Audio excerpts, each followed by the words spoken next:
I think this is an outrage, but I also think at a time when the American people are struggling so much that this will only further serve to divide our country.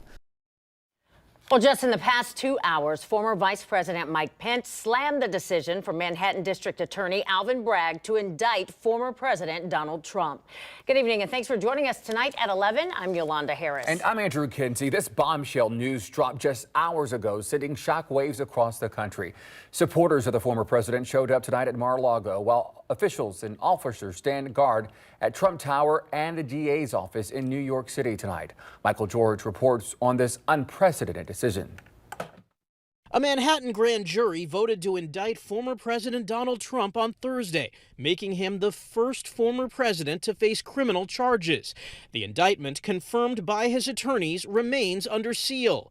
The district attorney's investigation is related to hush money payments made to adult film star Stormy Daniels in the run-up to the 2016 election, and whether Trump falsified records to hide it. They have nothing. In a statement, Trump said he's a completely innocent person and that this is political persecution and election interference at the highest level in history. The fact that he may be indicted now does not have any effect whatsoever upon his running for president. CBS News legal analyst Ricky Kleeman says the current presidential candidate will still be treated like any other person facing charges. He will be processed. He will have a mugshot. He will get a booking number. He will give fingerprints, albeit electronically rather than by ink. Trump is expected to surrender next week here at the Manhattan Criminal Courthouse, where the NYPD has already stepped up its presence. All of the law enforcement partners at the state, local, and federal level will be joined hand in hand with the Secret Service to accomplish this mission. Trump is facing several other investigations, including his handling of classified documents, his role in the January 6th Capitol attack, and his alleged attempt to overturn the 2020 election results in Georgia. Michael George, CBS News, New York.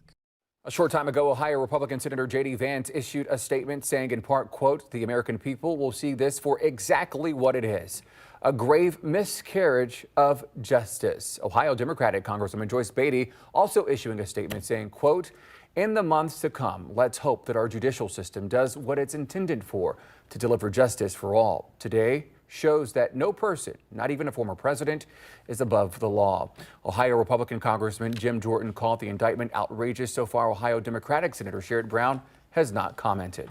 Well, tonight we talked to a professor of law emeritus at Ohio State's Moritz College of Law about this indictment. Now, he says he's not surprised it happened, but called the case the weakest of any against the former president. The primary evidence against him, as far as we can tell, would come from Michael Cohen, his former attorney, who has been convicted of perjury in a separate event, so that doesn't make for the best credibility. We also asked Professor Dressler about the accusations from some Republicans that this is political persecution. He says that argument doesn't have much merit. I think that there are enough reasons for this prosecutor to back off.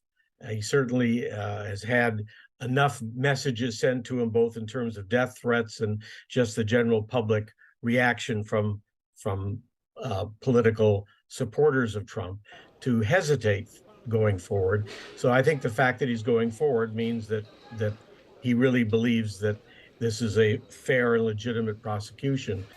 Professor Dressler says he expects this case to be expedited and go to trial, and predicts it could be wrapped up by the fall.